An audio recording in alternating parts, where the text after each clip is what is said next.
اعوذ باللہ من الشیطان اللعین الرجیم بسم اللہ الرحمن الرحیم السلام علیکم ورحمۃ اللہ وبرکاتہ۔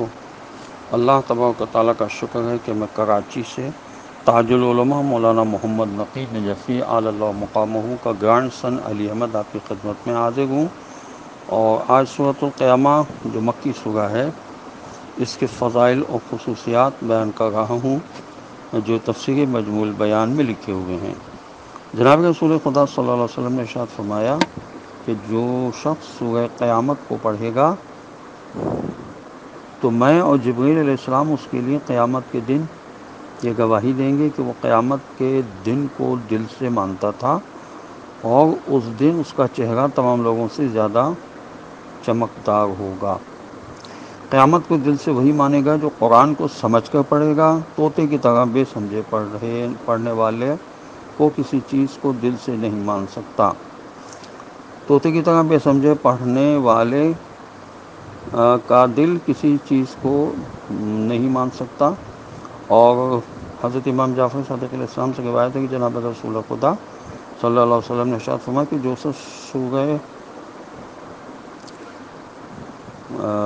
قیامت کو پابندی کے ساتھ پڑھے گا اور اس پر عمل کرے گا، ظاہر ہے کہ بغیر سمجھے پڑھنے والا اس پر عمل نہیں کر سکتا، اس لیے مطلب سمجھ کر پڑھے گا تو خداوند عالم قیامت کے دن اس کو اس صورت کے ساتھ ساتھ قبر سے نکالے گا اور اس کا چہرہ خوبصورت ہوگا، اور یہ سورہ مسلسل اس کو خوشخبری دیتا رہے گا جہاں تک کہ وہ پل صراط و میزان سے گزر جائے گا۔ یہ بھی تفسیر مجموع بیان میں لکھا ہے۔ اس کے پہلے رکوع کی آیت کی تلاوت کے شرف میں حاصل کر رہا ہوں جو 1 سے لے کر 30 تک ہیں۔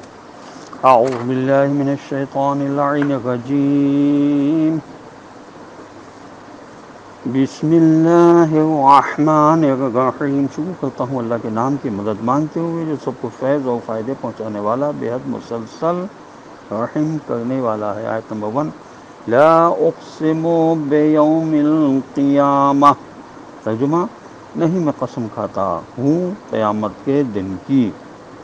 لا یعنی نہیں، لا کا لفظ یہاں قسم کے ساتھ تاکید کے لیے آیا ہے۔ اہل عرب میں اس کا استعمال عام ہے۔ یہ کشاف میں اور ابن کثیر میں لکھا ہے۔ مطلب یہ ہے کہ قیامت ایک ایسی عظیم حقیقت ہے کہ جس کی قسم کھائی جا سکتی ہے، مگر تم کیونکہ اتنی بڑی حقیقت کو مانتے ہی نہیں ہو، اسے تمہارے سامنے اس کی قسم کھانا بیکار ہے۔ یہ تفسیر فصل الخطاب میں علامہ علی نقی صاحب نے لکھا ہے۔ آیت نمبر 2، ولا اقسم بالنفس اللوامہ، ترجمہ، اور نہیں میں قسم کھاتا ہوں برائیوں پر ملامت کرنے والے نفس کی۔ خداوند عالم نے نفس لوامہ یعنی ملامت کرنے والے نفس کی قسم کھائی ہے، اسی کو ضمیر کہتے ہیں۔ آیت نمبر 3، ایحسب الانسان ان لن نجمع عظامہ، ترجمہ، کیا انسان یہ سمجھتا ہے کہ اس کی ہڈیوں کو اکٹھا نہیں کر سکیں گے۔ آیت نمبر 4، بل قادرین علی ان نسوی بنانا، ترجمہ، کیوں نہیں کر سکیں گے، ہم تو اس بات پر بھی قادر ہیں کہ اس کی انگلی کی ایک ایک پور تک کو بالکل ٹھیک ٹھیک دوبارہ بنا دیں۔ آیت نمبر 5،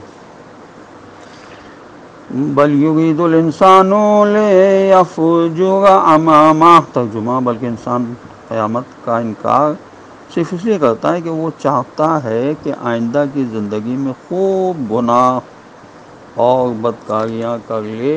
آیت نمبر 6، یسأل ایان یوم القیامہ، ترجمہ، اس سے پوچھتا ہے کہ آخر کب آئے گا قیامت کا دن۔ آیت نمبر 7، فَإِذَا بَرِقَ الْبَصَرُ، ترجمہ، جب نگاہ بالکل چندھیا جائے گی۔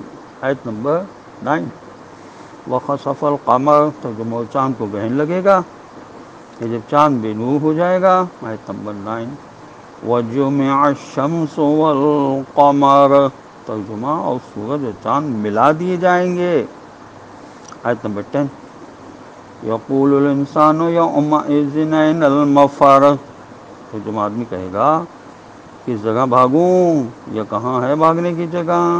آیت نمبر 11، کلا لا وزر، تو جو ہرگز نہیں بھاگ سکتا، کوئی پناہ لینے کی جگہ نہ ہوگی۔ آیت نمبر 12، الی ربک یومئذ المستقر، ترجمہ اس دن صرف تیرے پالنے والے مالک کی طرف پہنچ کر ٹھہرنا ہوگا۔ قیامت کے پہلے مرحلے میں نظام عالم درہم برہم ہو جائے گا، چاند سورج تارے بے نور ہو جائیں گے، زمین یکایک الٹی چل پڑے گی، چاند سورج دونوں بیک وقت مغرب سے طلوع ہوں گے۔ یہ مطلب بھی ہو سکتا ہے کہ چاند زمین کی گرد سے نکل کر سورج میں جا پڑے، ممکن ہے کوئی اور مفہوم بھی ہو جسے ہم نہ سمجھ سکتے ہوں۔ چاند سورج کا ایک جگہ جمع ہو جانا سے مراد ہے دونوں کا بے نور ہو جانا، یہ تفسیر مجموع بیان میں لکھا ہے۔ آیت نمبر 13، ينبأ الإنسان يومئذ بما قدم وأخر، ترجمہ اس دن انسان کو اس کا سب اگلا پچھلا کیا کرایا بتا دیا جائے گا۔ آیت نمبر 14، بل الانسان علی نفسہ بصیرہ، ترجمہ بلکہ انسان اپنا حال خوب اچھی طرح سے جانتا ہے، مطلب یہ کہ انسان خود اپنے اعمال پر گواہ ہے، کیونکہ وہ خود اپنے اعمال کو دیکھتا ہے اور جانتا ہے، اس لیے حقیقتاً انسان اپنے بارے میں کوئی خبر سننے کا محتاج نہیں ہے، بشرط کہ انصاف سے کام لے۔ یہ تفسیر صافی میں لکھا ہوا ہے۔ آیت نمبر 15، وَلَوْ أَلْقَىٰ مَعَاذِيرَهُ، ترجمہ چاہے وہ کتنے ہی بہانے بنائے۔ آیت نمبر 16، لا تحرک به لسانک لتعجل به، ترجمہ نبی صلی اللہ علیہ وسلم، آپ صلی اللہ علیہ وسلم اپنی زبان کو اس کے قرآن کے ساتھ ساتھ حرکت نہ دیں تاکہ اسے جلدی سے یاد کر لیں۔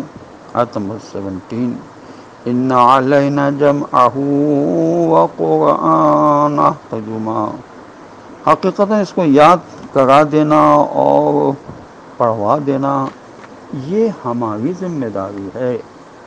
آیت نمبر 18، وَإِذَا قَرَأْنَاهُ فَاتَّبِعْ قُرْآنَهُ، ترجمہ لہذا جب ہم اسے پڑھوائیں تو آپ صلی اللہ علیہ وسلم اس کے پیچھے پیچھے پڑھتے جائیں، یا جب ہم اسے پڑھ رہے ہوں اس وقت آپ صلی اللہ علیہ وسلم اس کی قرأت کو غور سے سنتے رہیں۔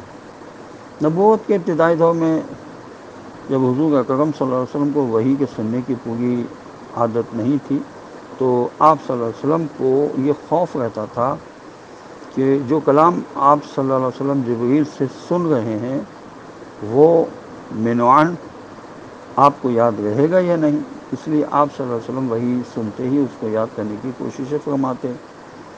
اسی لیے کلام کو توڑ توڑ کر جناب رسول خدا صلی اللہ علیہ وسلم کو بتلایا گیا کہ بعد میں ٹھیک منوعاً آپ صلی اللہ علیہ وسلم سے قرآن پڑھوا دینا خود ہماری ذمہ داری ہے۔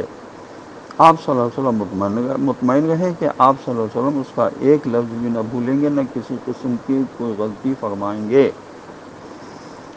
جیسا کہ خود خداوند عالم نے فرمایا کہ سنقرئک فلا تنسیٰ، ہم آپ کو ایسا پڑھائیں گے کہ آپ اس کو بھولیں گے نہیں۔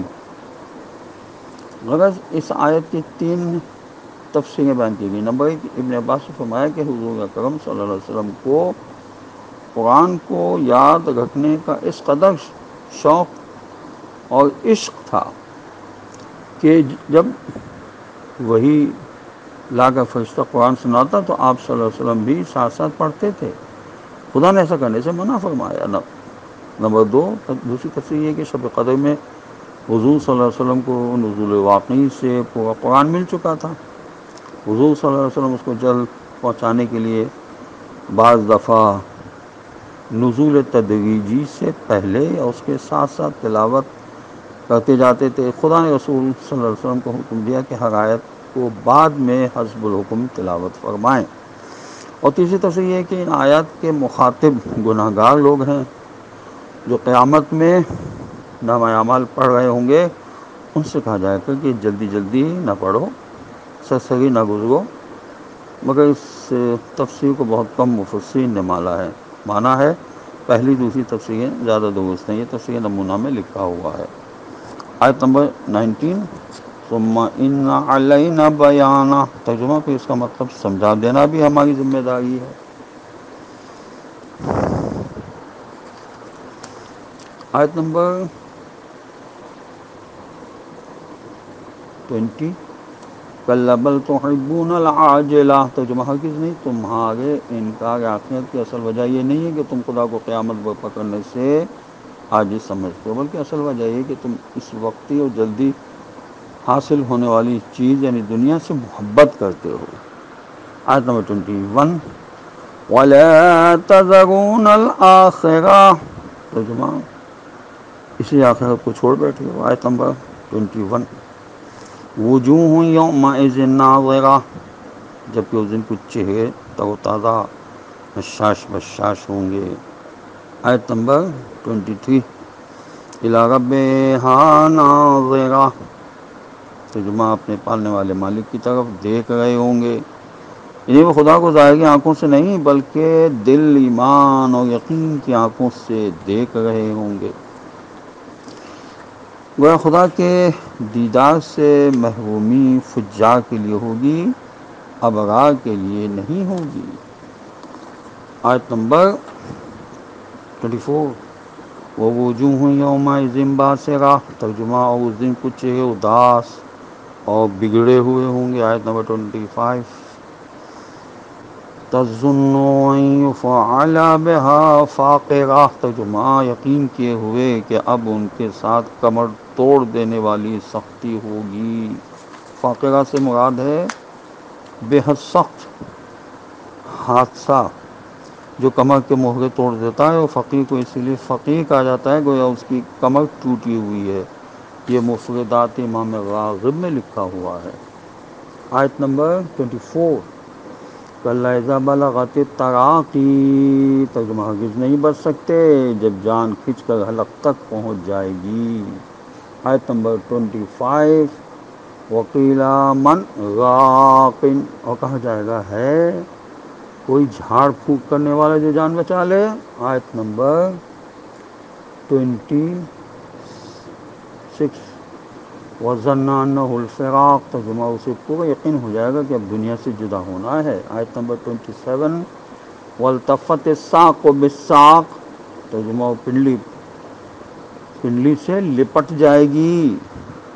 آیت نمبر 30، اِلیٰ رَبِّکَ یَوْمَئِذٍ الْمَسَاقُ، ترجمہ تو وہ دن ہوگا کہ تیرے پالنے والے مالک کی طرف تجھے کھنچ کر جانے ہی جانا ہوگا۔ امام علیہ السلام نے فرمایا کہ موت کی یاد دہانی انسان کے اندر سرکشی اور بری خواہشات کو مار دیتی ہے اور غفلت کی جڑوں کو دل سے اکھاڑ دیتی ہے، دل کو خدائی وعدوں کے ساتھ قوت بخشتی ہے، انسان کے دل میں نرمی اور لطافت پیدا کرتی ہے، بری خواہشات کی نشانیوں کو توڑ دیتی ہے، حرص کی آگ کو بجھا دیتی ہے، دنیا کو انسان کی نگاہ میں حقیر بنا دیتی ہے۔ یہی بات پیغمبر صلی اللہ علیہ وسلم نے فرمائی تھی کہ 1 ساعت غور و فکر کرنا 1 سال کی عبادت سے بہتر ہے۔ جناب امیر المومنین علیہ السلام نے فرمایا ہر گھر کا ایک دروازہ ہوتا ہے اور آخرت کا دروازہ موت۔ یہ نہج البلاغہ میں مولا علیہ السلام کا فرمان موجود ہے۔ خداوند عالم کی بارگاہ میں دعا ہے کہ پروردگار ہمیں قرآن پڑھنے، سمجھنے اور اس پر عمل کرنے کی توفیق نصیب کرے، اور وارث قرآن حضرت امام زمانہ عجل اللہ تعالی فرجہ الشریف کا جلد ظہور ہو، اور خداوند عالم ہمیں ان کے اعوان انصار میں شامل ہونے کی توفیق نصیب کرے۔ وآخر دعوانا ان الحمد للہ رب العالمین، وصلی اللہ علی محمد وعلی آلہ الطیبین الطاہرین المعصومین المظلومین۔ والسلام علیکم ورحمۃ اللہ وبرکاتہ۔